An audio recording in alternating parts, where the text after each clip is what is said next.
Hey everybody, I just wanted to let you know before we get into our interview with Adam Baldwin that we are doing a full retrospective of the show Firefly with some of our favorite episodes in our club members area. If you want to get access to that, head over to saltynerdclub.com. There you will get 4 exclusive podcasts completely ad-free from the show Firefly, where we talk about all of our favorite elements of that show, all the favorite episodes that we're doing. We're doing Our Mrs. Reynolds, the pilot 2-parter episode, all starring Adam Baldwin.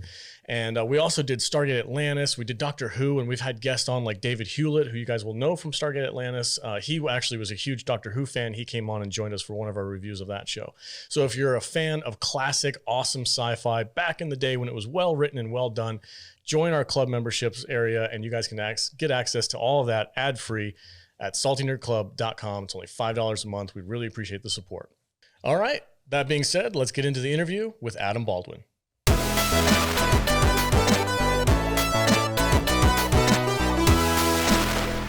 Welcome, everybody, and thank you for joining us on this very special episode of the Salty Nerd Podcast. I'm joined, as always, by my fantastic panel of nerds. Matt Vader is here, shaking in his boots. What's up, dude? I'm the bad one. You're the bad one. I'm the bad one. I'm kind of freaking out right now, dude. My heart's pounding.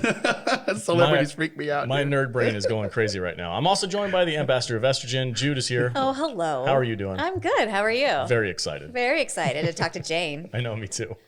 And the man behind the curtain, Matthew Kadish. Welcome, sir. I am so excited to get to talk to Mr. Baldwin today. I've been a big fan of his for a long time. And when he followed me on Twitter, I was actually very surprised and very happy that he's so personable when we were able to chit-chat and set up this interview. Yeah, it's really cool. And the guest of honor, Mr. Baldwin, thank you so much for joining us today, man. Really appreciate it. Thanks for having me, Alex. Good Matt and bad Matt. We're going to get into your problems later, bad Matt. I will be, towards the end of this, I will be interviewing you. Oh, no. I'm a very boring guy. Kind of excited for that. I know, yeah. I want to see how this all ends up. This is going to be great. Bad Matt's daddy issues are going to come up. We're going to talk about donkeys in space or something. Right? Oh, man. All right. Well, we all have so many questions for you that I'm sure you've answered before, but we're going to ask them anyway because we are extremely curious about your time on your incredible career, all the way from Full Metal Jacket to Firefly and then to the new ship, which you're working on right now. Thank you again for joining us. Kadish, would you like to take it away? I would. So, Adam, you're like the only person I've ever talked to in my life who's actually worked with Stanley Kubrick. And he's such a legendary filmmaker. So I was wondering if you could tell us what it was like working with Kubrick, like how he was as a person. Did he actually fake the moon landing? What can you tell us about your time with him? It was fun. He warned you. He warned you. He did warn me. Yeah. Yeah. Well, I mean, like, you know, are the stories about him being so obsessive on set like true? Like, was he really like a slave driver on set, or did he collaborate? Well, here's the thing about Kubrick that I think he gets a bad rap for. He was a perfectionist, but he could afford to be a perfectionist, and he enjoyed the picture. He's a picture framer. He's a photographer. So if what was in his eyepiece was beautiful, then he would buy it and move on. If he didn't like what he saw, even if it was if a foot was aimed the wrong direction towards the corner of the frame, and he wanted it aimed towards the center of the frame, he would make you do it again and reset it. It had to be this beautiful, composed tableau, and if he didn't see it, he would make you do it again. And also, if actors didn't know their lines or perform their lines not up to his expectations, he would make you do it again, and probably again and again, just to punish you and to set an example for the other actors that were there. Don't do that. So were you the one that he made an example of, or were you somebody who was like, I don't want to do that? I don't know if you read Matthew Modine's excellent Full Metal Jacket diary or had a chance to look at it. He also has it online. There's a passage in there where he chronicles an early situation where I wasn't giving Stanley what he wanted when I was first meeting Joker. That whole, you talk the talk, you walk the walk. He wanted me to say it slower. Okay. But that's the only note he gave me. Just say it slower. And then I got a little probably got a little frustrated. I was only 23, dumb punk. I didn't really know what I was doing in his eyes. And that was like the first thing we shot on the movie. So everyone was a little rusty.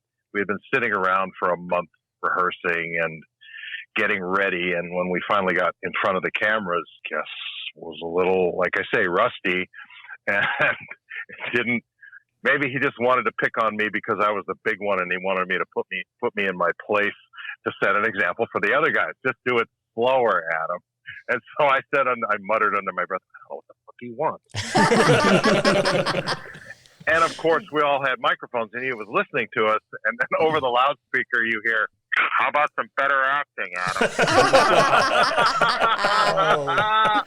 And of course, all the guys in the courtyard go, "Oh!" He got you right up the ass with that one. It was humbling, and then I always made sure that I always knew my lines. I never had a problem learning lines, but as Edo Ross, who played Lieutenant Touchdown, said, Stanley really put your dick in the dirt that day. he enjoyed making us crawl through the dirt and the blue asbestos and the black tire smoke. Matthew worries that we're going to come down with some weird cancers later. But I mean, how much later can it be? It's 40 years ago now. Yeah. I think you're okay. Yeah, you're aging extremely well, sir. I have to say that. You look great these days. I just watched a recent video of you at a gun range, and I was like, damn, he's still freaking got it. Clean living. Clean living. Good tequila and cigars. There you go. There you go. Can't beat a good tequila. We're going to have some of that later, I think. What's your favorite kind of tequila? Well, for mixing, I'll go with something cheap, like My man. a Blanco. What's that stuff? It's a Dolce Vita. Okay. That's like a cheap organic tequila for mixing. And then for sipping, I like Chinaco and Yeho. Okay. Jude is our podcast mixologist. She's the one who makes us all our fine drinks. I'm the one that gets everybody drunk. Yeah. That happens every single week. This is a little weird. This is probably a weird question, but people putting their names on a brand of whiskey or tequila seems to be a thing nowadays. Have you thought about doing anything like that? Like Baldwin brand bourbon? Yeah, there's money in them there cacti. What is it? What's the guy? Sammy Hagar's got that Cabo Wabo, right? Yeah. And, that's pretty good. The Rock brand Terramana's pretty good. You can get that at Vaughn's with your rewards card for only about $29. Are you an affiliate for his alcohol? No. I don't make a dime off any of this shit. No. I'm just saying, I'd buy Baldwin bourbon. It would be great. Yeah. It sounds like he's more of a tequila fan. Yeah. What is your liquor of choice? It's tequila because I find it a cleaner buzz. It's not as polluted as some of the bourbons. Although I like a bourbon once in a while, but I never drink to get drunk. I just drink to get that little buzz and swing a golf club. It's like on the golf course we call it swing oil. I love that. That works. I was going to ask you about your hobbies because, like I said, I saw that video of you at that. It's a pretty famous shooting range, and you were just knocking them out. I think you could give Keanu Reeves a run for his money. You also are into golf a lot too. I like targets. Yeah, I like target practice. Like I like to shoot pool and throw darts and.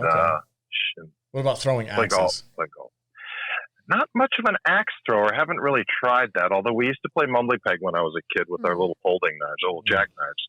I don't know if you're familiar with that game. I am not, but Vader, that seems like it's up your alley. What? Lawn darts? Mumbly peg. No, I've never played mumbly peg. No. All right, so you're basically, I think soldiers came up with it. You're standing with your feet at attention, and you gradually narrow your toes together, and you take your bayonet and throw it down in between the feet. Oh, Jesus. Okay. Jesus. So it's a game of chicken. Okay. Guys, I think Adam Baldwin's a freaking badass.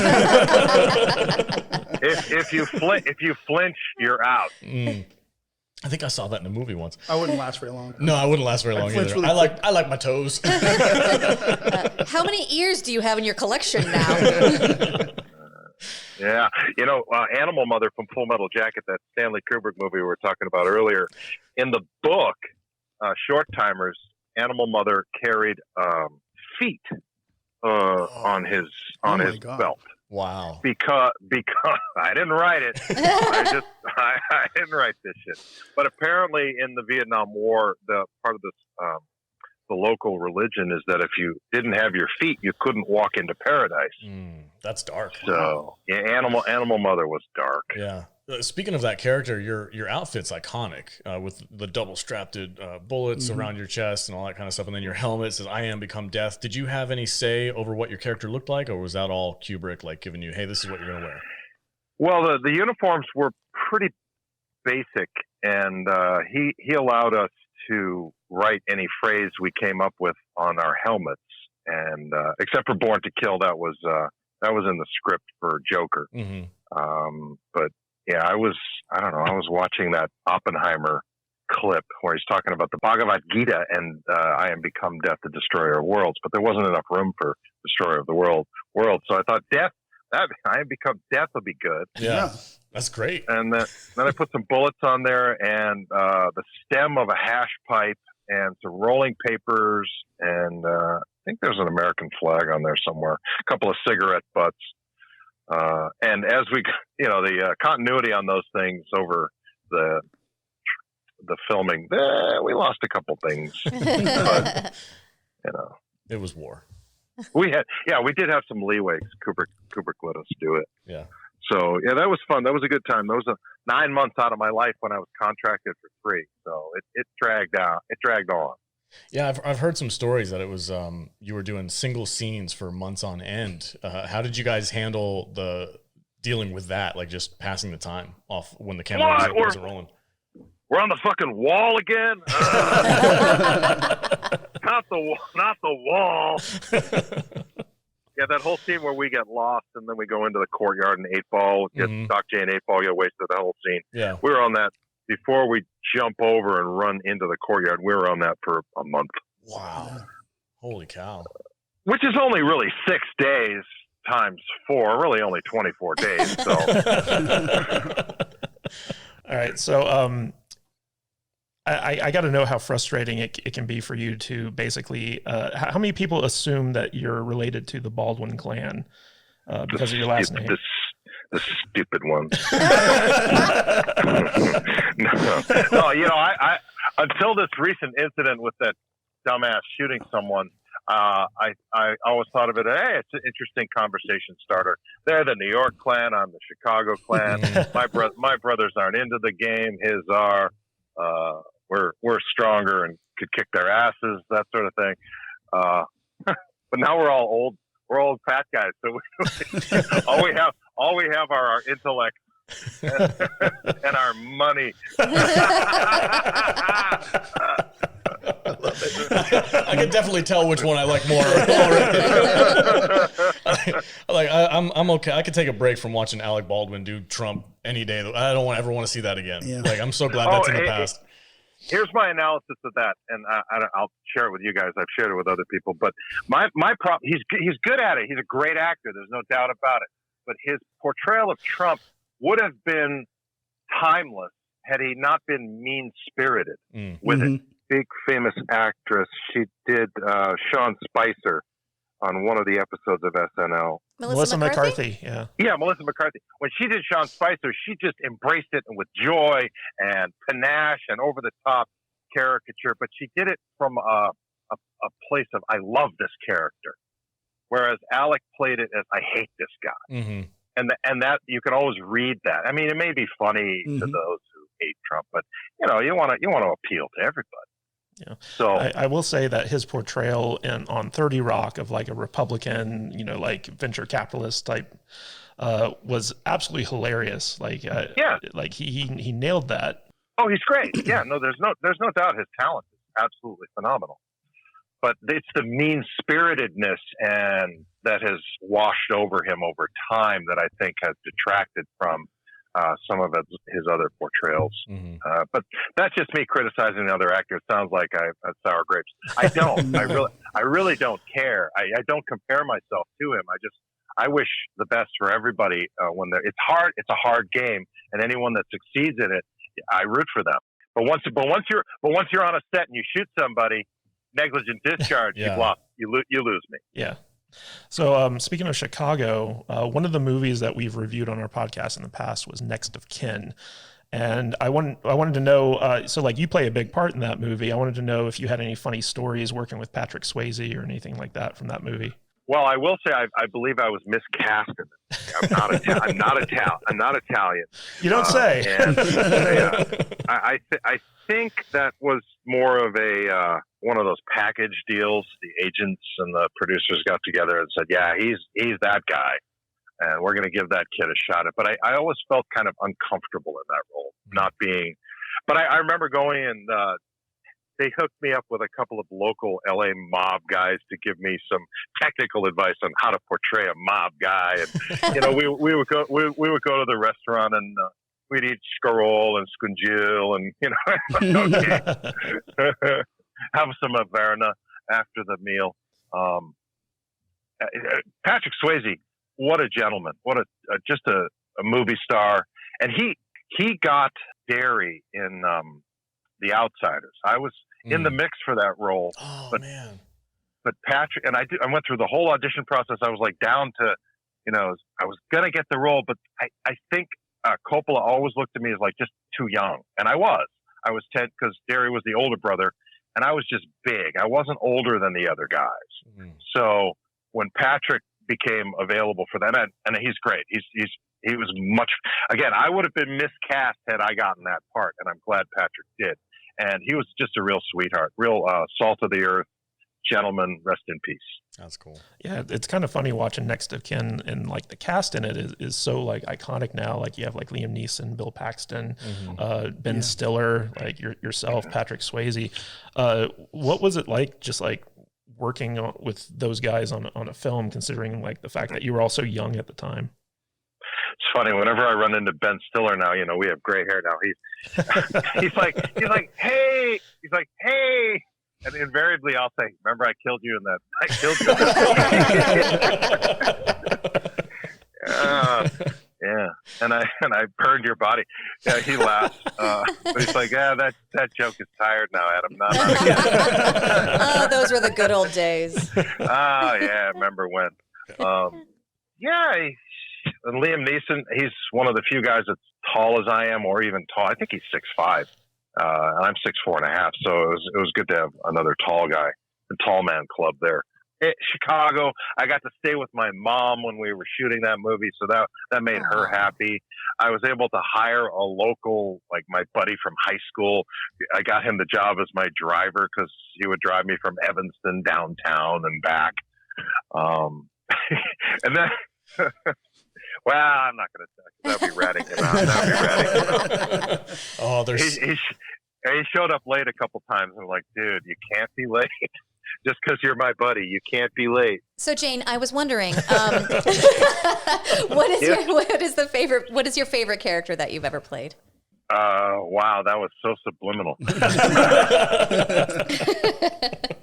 I have probably 4 or 5 milestone roles in my life that I look on as completely different phases in my life that are all my favorites, beginning with Linderman in My Bodyguard, which was my first movie. Aww. I don't know if you've seen that movie. It holds up. I watched it with some teenagers that were friends of the family, and I said, "You guys got to sit down and watch it. I'll watch it with you." And they loved it. It's a sweet movie.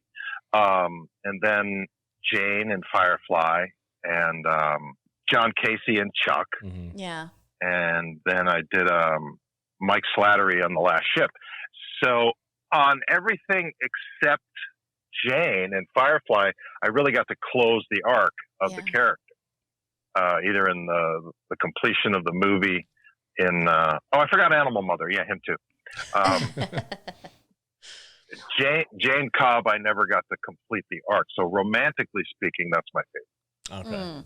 Well, so I was wondering if you knew how much of a cult following that Firefly had, and if you were surprised at all at the outrage from the fans when it ended. I was tuned into, there was an old message board, Firefly message board, and I was tuned in by one of the the folks on the show. So I became very active on that board. And so I had a sense that it was meaningful to a lot of people. Yeah. Unfortunately, a lot of people on a message board compared to what the programmers at a network need is not a lot of people. Those aren't the same people. Yeah, we needed about another million of them, and we didn't have that. But those that loved it, they got what we were trying to do, and they loved the characters. Every character was individualized and wonderfully formed in Joss's twisted brain and Tim Minear's twisted brains. It was a great run, and we gelled right away. I remember the first dinner we had on Firefly was at an iconic restaurant over here in Los Angeles, and we're sitting around the table and just sharing stories and getting to know each other. And I was trying to prompt the youngsters on the show of what it takes to continue a show for many seasons, because we all had such high hopes at that time that we were going to be on the show for 5-10 years, who knows.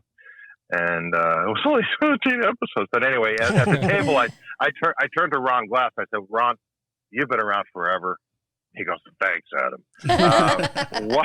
What does it take to keep the show going and make sure that we all love each other at the end of the process? He said, just keep it about the work. Keep the personalities out of it. Focus on the work, and everything will fall into place. And then he slyly turned towards Josh and said, as long as the writing is good. That's very true. We're actually doing a 4-week series for our patrons about Firefly, and so Vader picked Firefly for us to do our 4-week series on, and he's pretty much the only one who doesn't really get it, and he's like, I want people to educate me about why I should love Firefly. Yeah, I missed Firefly when it was first out. I don't know, I was probably working or something, but I picked the show this month because I want people to explain to me why it was so popular, why it gained such a huge cult following. And I mean, I'm going to admit I'm struggling a little bit with the Cowboys aspect in space. He gets mad every time he sees a horse. My brain asks, how did they get horses to that other solar system and stuff? It's just but I'm kind of weird and nitpicky that way, but well, Bad Matt, how old are you? I am 52. You're 52. I am, all right. Yes. Well, so you should be aware of the iconography of Western and the frontier aspect and individualism, and that's what was being portrayed is like, you can't take the sky from me. And what the alliance shows is that if you get these gigantic government forces coming together, and they're gonna push out the individuals to the rim and out into the black, and that's why it's important.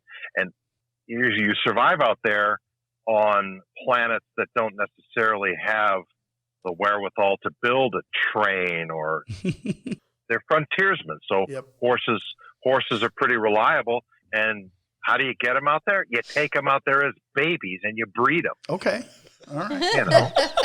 All right. It's about libertarianism. Fuck off.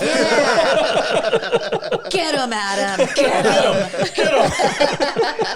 You guys are just waiting for this. I was so happy that you asked that question.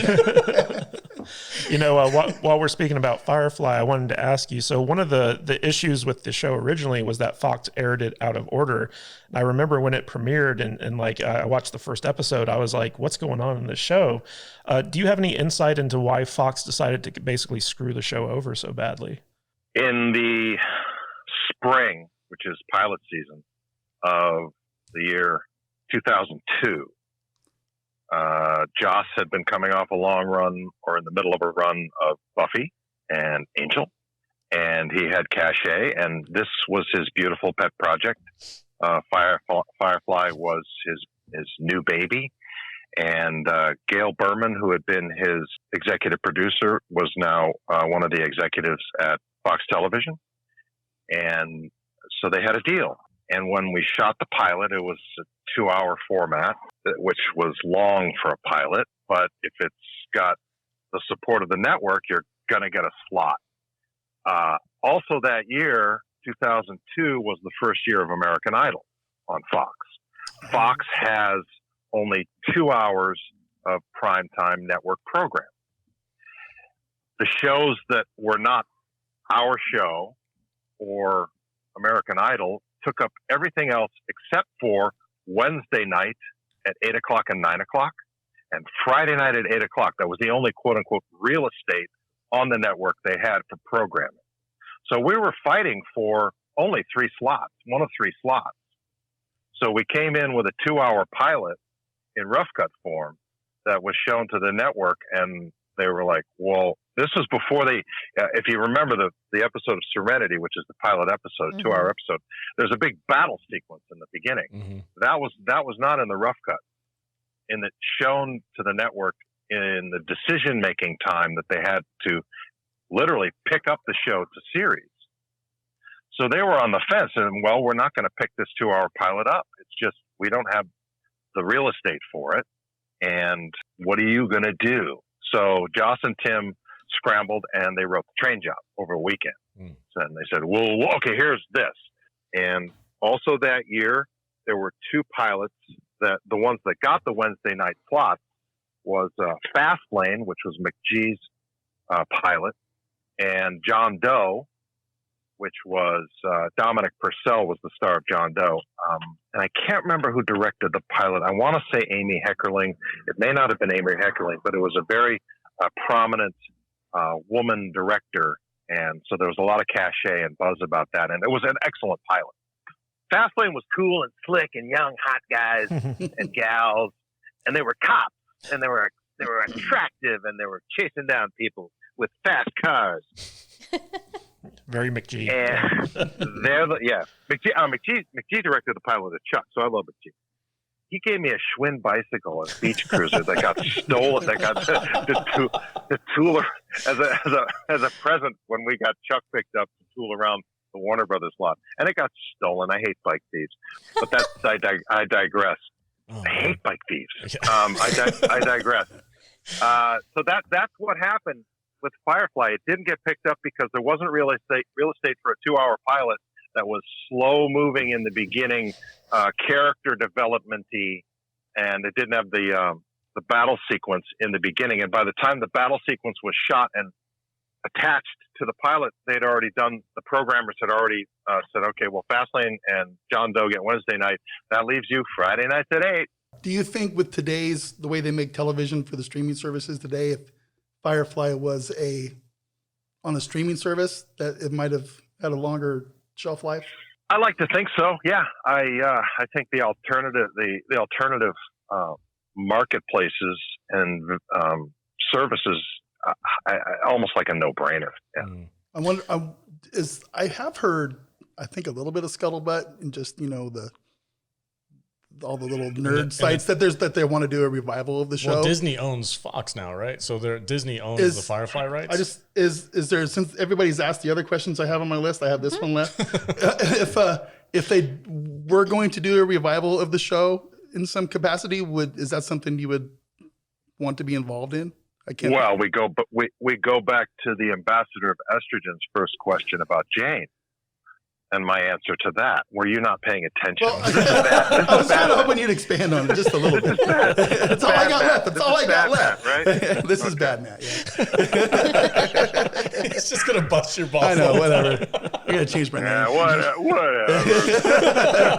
I need some alcohol. I picture you with like your 2 hands and a W up for some reason. Yeah, of course. I'd love to get back in that character. Sure. Okay. If the writing is good. Mm-hmm. So my question for you: you've had an incredible career. Your movies are incredible. I know you've worked on Halo, ODST, and Halo 3, which is really, I'm a huge Halo fan as well. You seem to gravitate towards characters that have something to do with the military. Is that a conscious decision, or is that something that you just kind of easily fall into and you just go with it? I think it's more that the creatives in the business are just dumb, and they saw my Bodyguard, and I was wearing an army jacket. Oh yeah, military from now on. Typecast. The typecasting part is good because what is the root of that is casted, so you have work. Right. It doesn't matter if you're typecast. I'm a big guy, so military is sort of a natural fit for me. As long as I'm not drinking too much tequila, and I can fit in the uniform. That is. Well, there is one character of yours that I happen to love that you got to wear a suit to work every day, and that's Marcus Hamilton. Yes, that was a custom suit. They wouldn't let me keep it. Oh, son of a bitch! I know. They wouldn't even let me buy it. That was such a beautiful suit. Marcus Hamilton. We are legion. He was that was in Angel, yes, and that was not long after. I think that was 2003 because Firefly had been canceled. Mm-hmm. I had 3 kids. I was scrambling to buy baby new shoes, and I remember calling up Joss and saying, "Dude, I think you're going to get Serenity up and running. I know you want to, but in the meantime, you got any work for me?" He goes, "It's funny you called. Do you think you could play Jane, clean shaven in a suit?" Like, absolutely. yeah, deal. Yeah, deal. Speaking of your military typecasting, one of my favorite shows of the last couple of years was The Last Ship. And it was great to get to see you on that. And one of the things that really stood out about that show to me was like they actually made the military the good guys. Because so often you see like, these shows and it's like, oh, like military are the bad dudes. But I was wondering, like, was that one of the things that attracted you to that project? And what was it like working on a show that was actually kind of pro-military? I had auditioned for it with Michael Bay. And I originally was not cast in that role. I was their second choice. And the guy who plays Bosch. Oh, Titus Welliver. Yes, Titus Welliver got the job. Great guy. And I'd seen him over many, many years. It's actually worked out way better for him that he didn't because he got Bosch instead. But he had to drop out due to a family emergency after filming one day on a Friday down in San Diego.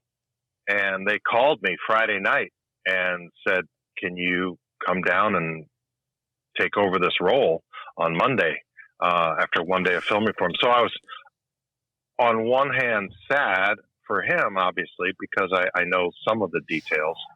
And on the other hand, well, the show must go on. So I was honored to be a part of that experience with the U.S. Navy. I got to ride on Navy ships. I got to learn the rudimentary workings of a guided missile destroyer. I was honored to ride up the Hudson River on an amphibious assault ship during Fleet Week and rendered honors to the USS Cole, all that good stuff. And we got to blow shit up. It was great. It was great. That would be. But to your comment about how military is portrayed as, sort of like, who's the bad guy in Avatar? That's the cliche. He's the killer military working for the big corporations. Mm-hmm. That's not who our military really is. Mm-hmm. That's an inaccurate cliche. And in my view, the U.S. military has been the greatest force for liberty and freedom the world has ever known. So honor them, love them, render honors to them whenever you can. I'm sure people out there with friends and family in the military know that what I'm speaking is the truth. Mm-hmm. So and my dad was in the U.S. Naval Air Corps at the tail end of World War II. He was training as a pilot, and he was going to be in the last stage of the firebombing of the mainland. But they dropped the bomb and ended the war, and so that's why I'm able to be sitting here, most likely. Mm-hmm. Now you're getting me off on sort of political. I don't want to go there. I hate politics. I actually come from a military family, so like I always appreciate it when they're portrayed in a positive light. Yeah. They're just good guys. The thumbnail for this interview is going to be Adam Baldwin hates bike thieves and politics. That's right. I hate take. Twitter. I hate Twitter. I hate Twitter and politics. Well, now you mentioned Twitter, so I have to ask you because this has been a burning question. Here How we much go. more fun is Twitter going to be now, knowing the news that just came out yesterday or the day before that Elon Musk is now the majority or the owner of Twitter? Stop saying his name. It remains to be seen. Although in the last 24, 48 hours, I've been watching how the website's performing, and it has changed. There's something going on behind the scenes where the algorithm has either been locked down or there's something going on over there, which I hope will allow for more open discussion. Yep. Yeah, trolls are bad and they're mean and people are mean and you block them or mute them. Yeah. And if they're saying something that's illegal, like threats of violence or whatever, then report it to law enforcement and lock those guys down. But for the most part, just because someone disagrees with you or is teasing you doesn't mean that their voices should be shut down. Just ignore them. Yep. Yeah, I think there needs to be a balancing of the scales because we have these people in Hollywood, they tend to lean left and they're not afraid to say that, but then the people who work in Hollywood who don't agree with that get shunned and blacklisted and all. Like there needs to be more people out there like yourself and Gina Carano who are okay with having their opinions out there and not like lose work over it. So that's kind of the biggest thing that I'm looking forward to is the balancing of the scales in that respect. My favorite thing about left, right, center in Hollywood is that I would say that it reflects America as a whole. It may lean a little bit left, but for the most part, the worker bees, if you will, they lean right or they're centrist at best because they look at their paycheck and their pay period and they see all that money being taken out and they're like, man, I worked 80 hours this week and I'm taking home the same thing I would have if I'd only worked 60 hours because I got bumped up into a different tax bracket. And so I worked 20 extra hours and I'm taking home the same thing. So the lefties that are the wealthy lefties, they're surrounded by people on the right, the people that hand them food, the people that drive their vehicles, the people that service their dressing rooms, et cetera, et cetera. So, be careful what you wish for. You're surrounded, pals.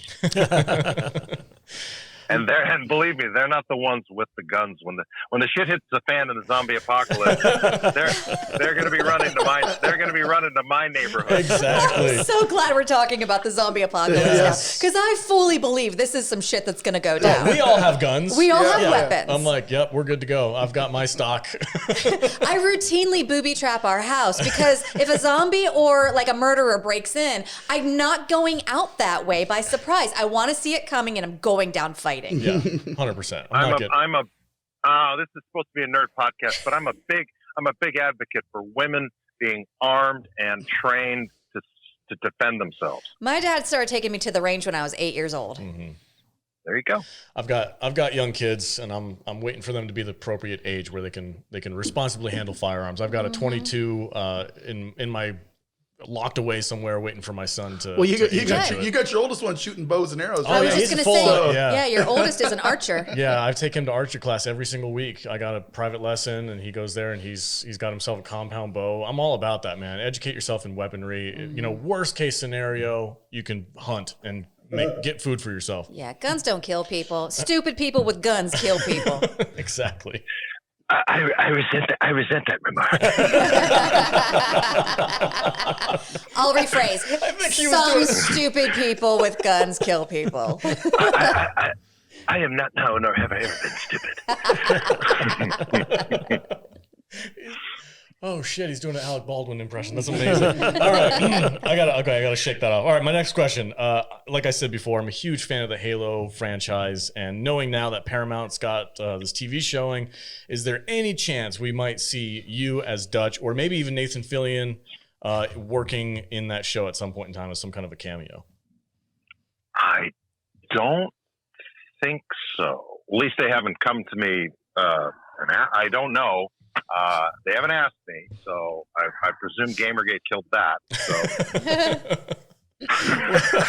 You think I'm kidding? No, I don't. That's the thing.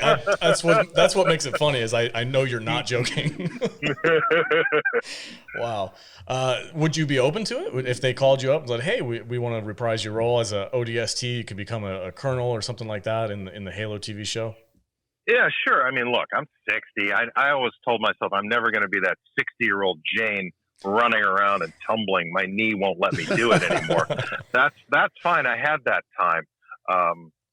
There's a wonderful book, Tuesdays with Maury. I don't know if you're familiar with it. Yeah. Mitch Albom, sportscaster, journalist. He wrote it about his last few days with his professor from Brandeis University.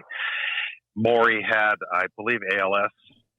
The Lou Gehrig's disease, a wasting disease. And he talks, there's this one just profound section in there where Maury is nearing the end and Mitch turns to him and said, "Look, don't you resent me? Here I am 35 and I'm paraphrasing. I'm robust. I can do things. And don't you resent me?" And Maury in his wisdom said, No, I have that in me, in my heart. I was 35 once, and I could do what you do. I was 8 years old once. I still have that in my heart. So for me, I have Jane in my heart. Although the arc wasn't completed, I did that. I lived that. Nobody else did that. Nobody else was Animal Mother. I got to do that. So I appreciate what I've been able to do, where I've been, the fun I've had, the people I've worked with.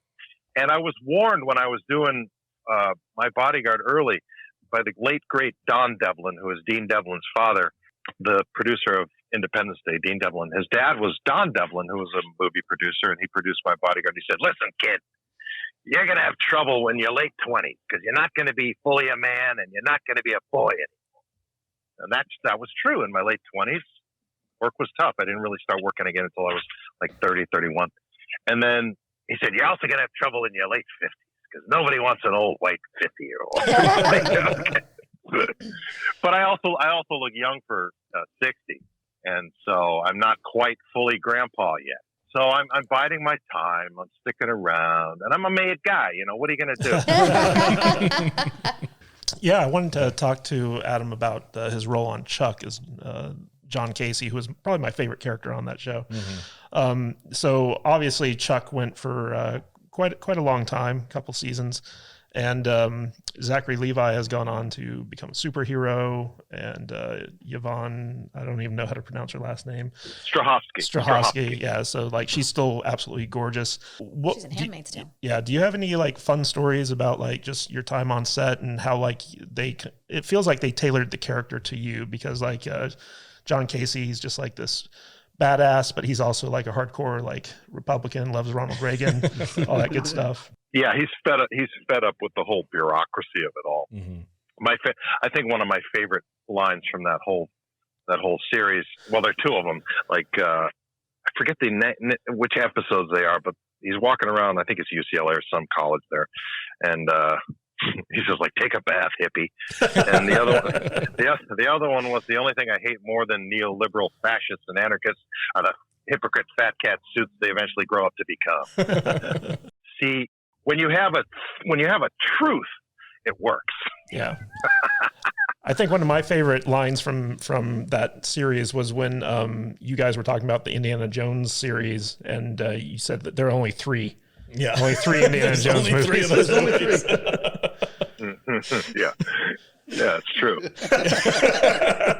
We agree. I have the trilogy box set right behind me. There is no other one. Yeah, thank you. But going back to like Zach Levi, I consider him modern day Dick Van Dyke. Oh, okay. That's as high a compliment as you can pay to a performer. Triple threat. He can sing, he can dance, he can act, and he's hilarious. So that's quadruple threat. Yeah, he seems like a really cool guy. Yeah, absolutely. He seems super. I know I follow him on social media, and the stuff that he shares, it's really heartwarming and family friendly stuff. And I have to give a lot of credit to my wonderful wife, who not only introduced me to Firefly, but we watched Chuck together as we were dating. And then once we got married, that was kind of like our date night TV show to sit down and watch together. And I have to give her all the credit for getting me in to that genre of TV and for introducing me into the Firefly and Chuck fandom. And her biggest question that she had when she found out that I was going to get to speak with you was, what is your personal favorite episode of Chuck? The titles escape me. I haven't seen it in a while, but the episode where we fight in that hotel room and fall out into the pool. Yep. Just shooting that was such a pleasure. And there were so many great fun. The thing I remember most about Chuck is the interstitials in between takes when Zach was singing and dancing and telling poop jokes and making us laugh. And also when the lovely and beautiful Australian Yvonne Strahovski would just occasionally crack with the C word. And, like any good Australian. Yeah. Yeah, because it's funny how it all depends on the context and the inflection of the C word. And I'm not going to say it. Jude, you're allowed to say it because she has one. She has, yeah. We've dropped that on our podcast before. Yeah, we call it Clint's though. Right, but in Australia, Clint. You can say that as you're like your buddy or your pal or jerk, asshole, or as they say over there, arsehole. And but to have her just pop off with that on set in front of everybody is like, that's so inappropriate, and I just would bust out laughing. I said, no, it's wonderful. It's language. It's great. Mm-hmm. If you're offended by it, it's your fault. You took offense. Offense is never given; it's only taken. That's true. Very true. Adam gave you permission to say the C word, just so you know. It's my favorite word. Oh, that's awesome. So I actually had a question. So like you do a lot of voice acting, especially for video games. And I was addicted to a game called DC Universe Online a while back. And you actually got to play Superman in that game. You were the voice of Superman. Like, how cool was it that you can go around and say, I'm Superman? Well, I'm one of the many. How many have played Superman? I just thank God I'd never had to put on that leotard. You didn't put it on. You didn't put it on when you were doing the voice work, just to get into character. No, that's the wonderful thing about doing games or cartoon work. You can show up basically in your pajamas, unshaven, and slippers, and sit there and have a blast. I agree. Yeah. So Jude's actually a voice actress. Do you have any advice to anyone out there who wants to get into voice acting? It's a small niche group of really very talented people. It's very hard to break in. I think I only got to break in because I was on Firefly. They're like, okay, yes, we like that show. You can come into our little world, and just don't criticize game journalism, and you'll be fine. Oops. So yeah, don't criticize game journalists because they're very sensitive. Oh, very. And you have to create your own content. You have to have a sizzle reel, and YouTube. You got to get your name out there. Otherwise, you can't get into that small group of people. So you have to make a splash somehow, or have friends in the circle, and you can do it that way. It's really tough. But create your own content. So just that's the easy part. Just create a bunch of really funny stuff that people click on, and then monetize it, and you'll be fine. Easy. Yeah. That's what we do. That's all. Just like that. We just do that. We try to make our own content and have cool people like Adam Baldwin on to get people excited about our show. Why we do what we do. Salty. Yeah. We are known to criticize anything and everything that we want, and that I think that might be holding us back a little bit. Sometimes that works in our favor. Sometimes it works in our favor. Sometimes it doesn't. But we're no strangers to criticism. When we upset. Always punch. If you punch up, you're doing fine. Yeah. Well, we did that one time, and somebody punched back real hard. Yeah, the director of Indiana Jones 4 isn't a five. Indiana Jones 5. Indiana Jones 5 isn't a fan of our podcast. Yeah, he had some great comments. Thanks, man. on Twitter. Yeah. He went after us on Twitter and it ended up gaining us like 1,000 subs or something like that. Got us overnight. monetized. Yeah, got us monetized. It was great. So I have What's his name? James Mangold. Oh, James. Yeah, Mangold. Mhm. So, very talented director. And, you know, a lot of the times it's out of their freaking control. The networks come in and take over, and the script wasn't quite there, but there's so much money involved. I'll never forget a certain A-lister who shall remain nameless because they're pals. They said, well, if I get this film up and running in time to get it out by summer, I'm going to make as much on this movie as I did on that movie, so I have to do it. They made me so they rush it into production, and it's not what they really wanted it to be. So there's a lot of that going on. You got to make money. Yeah. Well, Mangold is a very impressive director. I like a lot of his movies. Yeah, we like his shit. I honestly, I do genuinely think he was just having a really bad day that day, and he got a little handsy on the Twitter keyboard. Yeah, why does he have time to bother with salty nerd podcast? That is a great question. my head canon was that like he had been up for like 3 days on no dose and he was just insane and on Twitter but couldn't sleep. Hey, and he needed to do something. We're kind of a big deal. I don't know if you know that. I'm a blue check mark. God damn it. Please. Oh, here we go. We're huge in Argentina. Wait, are you guys verified on Twitter? Kadish is. I am, yes. Just Kadish? Just Yeah. me. Good man. The good man. The good man is verified, yes. Nobody wants to Goody talk to the bad tissues. Matt. So. No, I didn't delete my Twitter account, but I gave the podcast Twitter account to Bad Matt. Yeah. And I was like, here, you take it over. I don't want anything to do with Twitter. And I deleted it off my phone for like months and months. And then when this whole nonsense happened the last week or so, I re-downloaded it again. I was like, okay, I got to see the fire. Yeah. And then I'm going to bounce again. You guys need walk-on music. Like, obviously, you know, Bad Mats would be ba, ba, ba, ba, ba, ba, ba. Yeah. And then let's see, Jews would be something to do with estrogen. Is there a song about estrogen? I am woman, hear me roar, or something like that. I'll clack my ovaries together.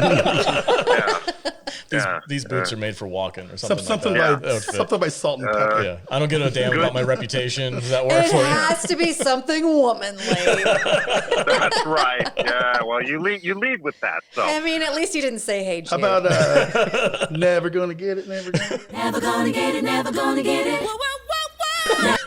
never gonna get it, that never song is in my head at least once a week. it's a good song. Not this time. It's a good song. It is. Hey, don't go chasing Good, let's see. waterfalls. All right? Good Matt. His last name could be pronounced Kaddish, so maybe it could be like a rabbi or a moil reciting the prayer. Mm-hmm. Yeah, the moil reciting the prayer before a circumcision. That was good. And Alex, I have no idea what Alex. Perfect. Just silent, just like static. That's me. Just the milk toast host. That's all. White noise. You know that gif of the like throwing the spice on the grill, Yeah. but just the sound of it. Just yeah. All right. My next question. So you've done many projects with Nathan Fillion. It seems like you guys are buddies. Do you guys hang out in the weekends and smoke like pork and stuff like that, and hang out together? How often do you guys get together? That guy and Zach Levi have so much in common because they are great leaders. They're, as number one on the call sheet, there's no one better than those guys. I mean, there probably are, but there's no one better that I know. Nathan and we have a Firefly, and actually we have a Chuck and a Firefly text chains. And when things happen that are good in our families or in our lives or careers, that pops up, or jokes pop up on there from time to time. Oh, that's like awesome. like Nathan was recently on Kelly and Ryan's show in the morning, and he was talking about his cat, and he has a cat named Bowie. It's a gigantic cat. And he tells this wonderful story on it. So I took my iPhone and recorded it and sent it to the chain, and they're all laughing. That's awesome. I love it when we hear that the camaraderie that we see on screen is genuine and it comes across in the real world. It's a very heartwarming thing for us fans and people who love those shows. Yeah.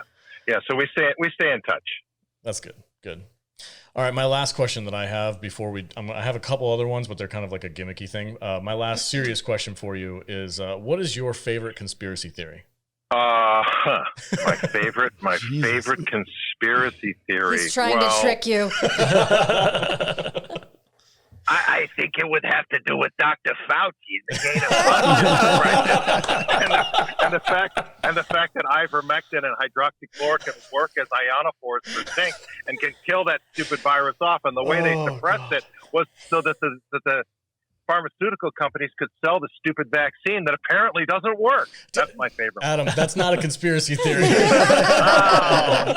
That's an actual theory. I'm pretty sure that's been verified. Oh, okay. That conspiracy theory has a blue check mark, sweetheart. It's true. It is verified. Thank you. No, that's the biggest thing that's been going on the last couple of years, though, and it's weird how it's been like shoved underneath the rug, and people are like, "Don't talk about it," and then one day, all of a sudden, because CNN talks about it, now it's okay to say out loud. The culture today is so strange. A close family member of mine died of COVID, and we were not allowed into the hospital to give ivermectin or hydroxychloroquine. Mm-hmm. So I'm a little outraged and have a personal. Yep. Also, I've had COVID, took ivermectin and zinc, cured. Yep. I've had almost the exact same experience. We lost 2 members of our family, and the hospital, the way they treated us was just absurd. And and when I got it, I did the same thing. I didn't get ivermectin, but I did zinc and vitamin D, and I kicked it in about 3 days, and I was fine. They lied to us. Anyway, that's political, but it's true.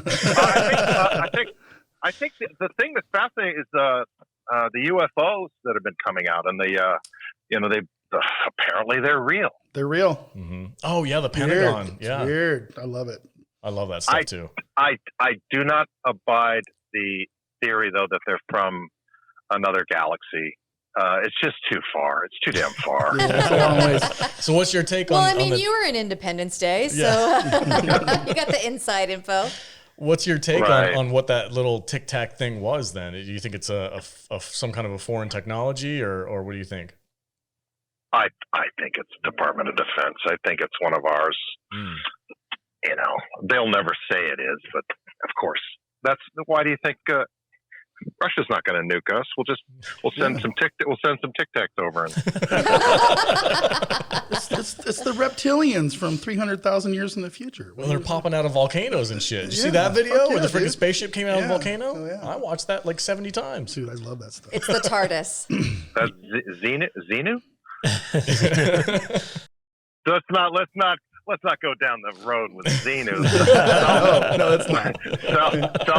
South Park did it better than we could. Oh my God, that's very true. So speaking of aliens, I wanted to ask you. You were in Predator 2 with Gary Busey. What was it like working with Gary Busey? Oh God. Well, I was 21 when I did DC Cab with Gary Busey, and then I was able to. Did you ever see DC Cab? With Mr. T, long time ago. Yeah. Long time ago. If you rescreen it, maybe imbibe a bit, and then watch it and throw things at the screen when stupid punk Adam Baldwin was there. That's another one I was miscast. That's the other one I was miscast in because I wasn't that funny. Their first choice was Michael J. Fox, of course, because he's truly a funny man, and he was busy, so they gave it to me. But that experience for me being in a whirlwind surrounded by Mr. T, who was the biggest star in the world that year, second season of the A-Team, and all the other cast members, Bill Maher and Marshall Warfield, the Barbarian Brothers, Charlie Barnett. It's a crazy, wacky, zany hijinks movie. I had a blast, but I didn't know what the hell I was doing, so I just tried to keep up. And then I got to see Gary Busey again on Predator 2. Predator 2 was the movie that kept me in the business because, again, 3 kids was another one of those ones. I think I had 2 kids at the time and needed new shoes. And I called my agent and said, I'll do anything. So he called in a favor and got me, one of those gigs. And it was like $25,000, which was $1 million to me that week. So I was like, oh, I can buy food and pay the rent, thank God. But work begets work. My manager said, just stay in line, kid. Just stay in line. If you get out of line, they forget about you real fast. Ain't that the truth? But, like I say, I'm 60. I don't give a shit anymore.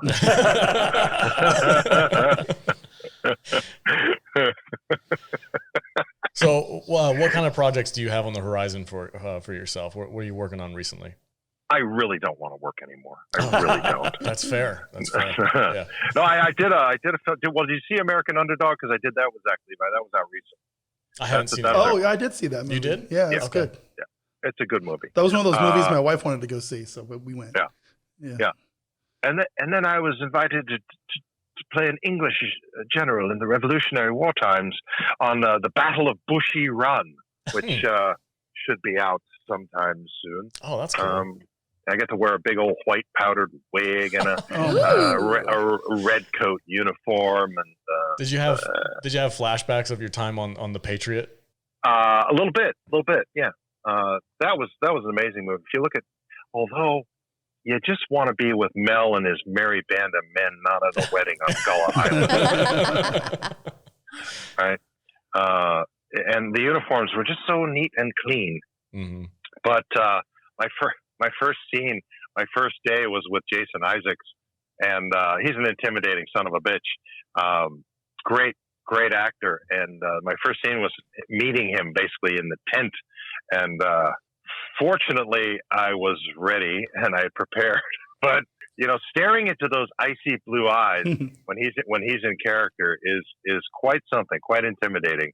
And it was an honor to be a part of that world. There was a resolution to my character that got cut out of the movie. Oh no! Because if you recall, we're going to go charge down into the battle, and we sort of get split up, and then Tavington ends up in a duel with Mel Gibson, and they're fighting, and then Mel gets the drop on Tavington on the ground, and then I ride up behind on my horse, as opposed to my ostrich, I guess. On my horse, I ride up, and Tavington sees me over Mel's shoulder and says, Wilkins, what are you waiting for? Shoot him! And Mel turns to me and looks at me, and because we knew each other from earlier in the neighborhood at the town hall meeting, he looks at me and basically says, "Okay, what are you going to do?" And I aim my pistol at him, and then I look at Tavington, and Tavington's really a scumbag. He made me burn that church. Yeah, this is all like my inner monologue, and I raise my pistol, nod to Mel, and ride off into the battle, and Mel proceeds to, kill him. I wish I would have seen that. I so wish that would have been in the movie, man. That's awesome. Because I did always wonder what happened to your character. I love that movie, dude. I love That's that movie. movie. Great movie. Yeah. I was told it just detracted from that moment between those two, and also the movie was running long. And sorry, kid, cutting room floor on that. I'd watch the director's cut. That's fine. Sure. Yeah, leave it in there. We've actually met Jason Isaacs at the Star Trek convention out here, and he is a very intense guy. Very intense. Yeah. He plays a great bad guy. Oh yeah. Oh yeah. He's absolutely well. He has a mean streak. He'd be the first to tell you that he does. No, but he's a lovable guy. But we all have mean streaks. The other scene that hit the cutting room floor was when I got to chop the head off the sniper in Full Metal Jacket. That didn't make it. Wow. Oh man. That's why Animal Mother was carrying a machete on his back the whole movie for that one scene at the end where they're giving Joker, "Oh, that's hardcore, dude. You gave it the coup de grace. Yeah, you're hardcore." And Animal Mother's like, "Bullshit!" Pulls out his machete, shing, and lops off her head. Picks up the head and goes, "Fuck you. That's hardcore." Damn. Let's go. And then they leads them out, but they go to Mickey Mouse because it was just too gory. They bought 2 Madame Tussauds wax heads that were beautiful, looked just like her. They cost like 10,000 English pounds each. So it's like $80 then? Yeah. It was $1 when I was there. It was $1.09 to the pound. So that's really good. Yeah. Not like that anymore. So So, and we worked 6-day weeks, so I got to save up all my per diem during those 6 days, because Sunday we would just crash and watch cricket or lawn bowls or something and recuperate.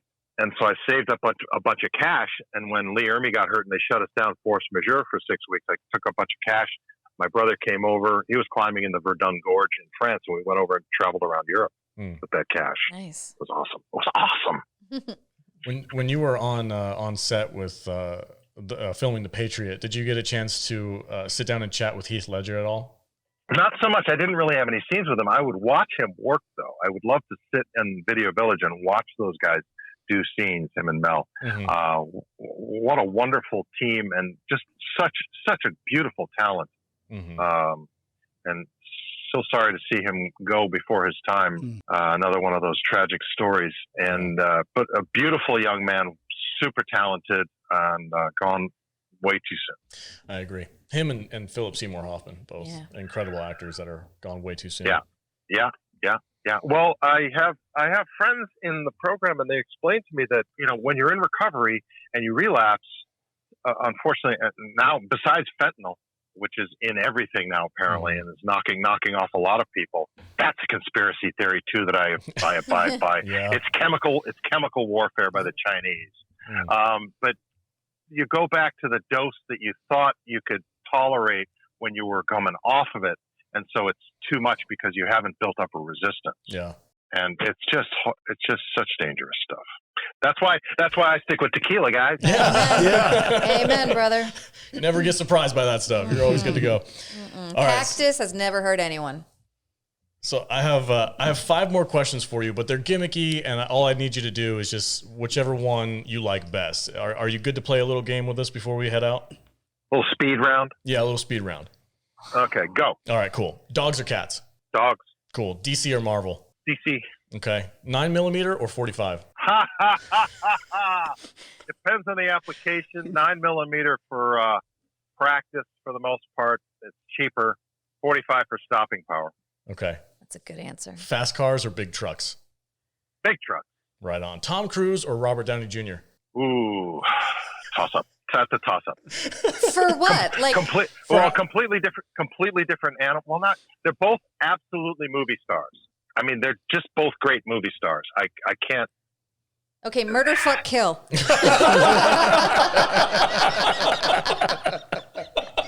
Wow. That's why we have Jude. Yeah, Adam's never coming back on the podcast. Because he's got to go think about it. It's like, shit, you guys, I'm gonna have to get back to you. Well, no, hold on. That just wheeled out of the RDJ Cruz question. So they're not.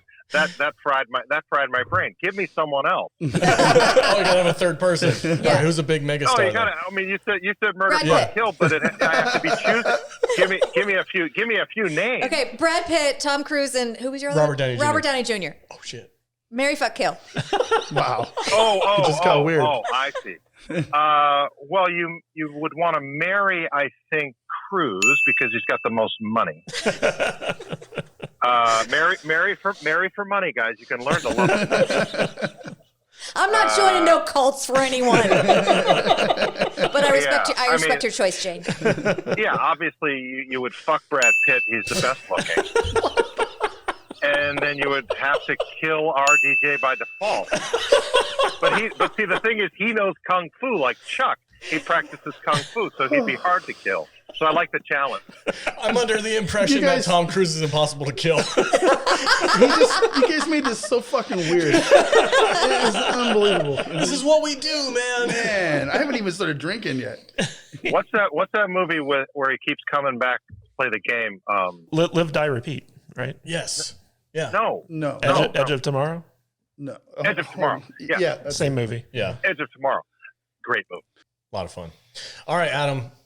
We are fresh out of questions. Thank you so much for coming on the show. Yeah. Was there anything you wanted to ask Vader before? Oh, come on. Turn this into an interview. Yeah, you promised to grow Bad Matt over here, so. Yeah, ask him the marry, fuck, kill question. No. They have to all be redheads though, because he can't choose. He can't choose. Those redheads, man. It's his kryptonite. Oh, yeah. So you must have. So well, okay. There's my in with Bad Matt on Firefly.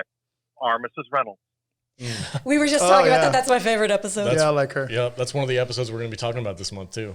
Yeah, if you don't fall in love with the series by that episode, then you're never going to fall in love. Okay. Because it was building into that episode that I thought we really turned a corner and go, now we found our footing. Mm-hmm. This is what the show is all about. And she brought so much to it. And Redhead. I do like my redhead. It's a fantastic episode. Yeah. And she is freaking gorgeous too. I love Christina Hendricks. Yeah. I strive to be here someday. I told you when we picked that episode, I'm like, oh, it's Jude's episode. Oh my God. I was out one time, it's a couple years ago, and somebody called me Christina Hendricks, and I was like, oh my God, you want to hang out some more? Did you say, thank you? Adam, this was a blast. Thank you so much for joining us today, man. Where can people find you? I know you're very active on Twitter. What's your Twitter account where people can find you over there? At Adam Baldwin. Come fuck around with me on Twitter. See what happens. Fuck around and find out. Fuck around and find out. Adam Baldwin, 2022. You're welcome. I've been the best guest you've ever had. This is true. Oh, indeed. Yeah. David Hewlett's very jealous right now. No. All right, love you guys. Have fun. Bye. All right, Thanks, thank you, Adam. sir. Thank you, Thank Adam. you. If I'm gonna get my balls blown off for a word, my word is poontang. Never gonna get it, never gonna get it, never gonna get it. All right, guys, that's it for our interview with Adam Baldwin. That was a ton of fun. Yeah. Holy shit. You were that was a nervous. blast. I was so fucking nervous. I'm still nervous. He's got the most extensive IMDb of anybody we've ever had on the Yes, show. this is true. He's like And legit. He's legit. worked with some legendary Oh, filmmakers, and he's also been in some legendary movies. He's been in some cool ass movies that I didn't even realize he was in, that I forgot until I'm just kind of flipping. Independence Day? Fuck, Postman. Shit, I forgot. Alex all about nearly that. had a panic attack when Kadish's phone rang and Kadish wasn't at the table. Dude, you're like, hey man, I gotta go pee. Yeah. If he calls, pick up the phone. I'm like, 2 minutes before the phone. what? It was like 30 seconds. He's like, I'm gonna go piss real quick. I'm like, I hope it doesn't happen. And then blink, blink, blink. And I'm like, oh shit.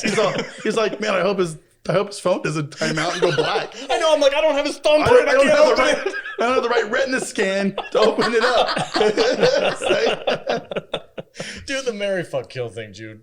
God Thank damn, you. that That was was great. amazing. I thought he was going to ask me if between the three of you who I'd marry, fuck, kill. So, I think it's me for all three. oh no, it's marry, fuck, kill. So, What the fuck just happened? Vader just revealed his fetish for you. I only got to do it once. You ever been with a big man? We've discussed we could never. No. We're not in it for the long haul. No, You not should at just all. marry, fuck, kill. Okay. On that note, guys, thanks for joining us on this video. Vader, where can they find you on the socials, bud? You can find me at Matt Vader 74 on all of them. Right on. Jude, where can they find you in your fiery red hair? Well, you can find us at thesaltynerdclub.com if you want to be a patron. And you can find me at I am Jude Juju on Instagram and on TikTok. Right on. Matthew Kadish. You can find me at Matthew Kadish, Kadish on Twitter. I am a blue check mark, just like Mr. Baldwin is. So, we hang out online. So they're basically the same person. Yeah. You can also find me at kadishbooks.com. That takes you to my Amazon page where you can check out my novels. And how cool was it of Mr. Baldwin to take time out of his day to come on and talk to us? Super awesome. And I love it when we meet actors who are so down to earth and easygoing and chill like that. It means a lot. We can put that one on our resume. Absolutely.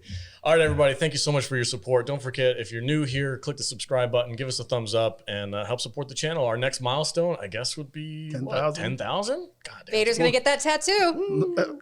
July 4th. It's got to be by July 4th. We That was the deal. celebrate our Independence Day. Yeah, that's true, huh? Yeah, Independence Day. Yeah. If we get to 10K followers on our YouTube channel, Into Astis Day. Listen, this isn't going to be out before then. So we're really talking to the wall here.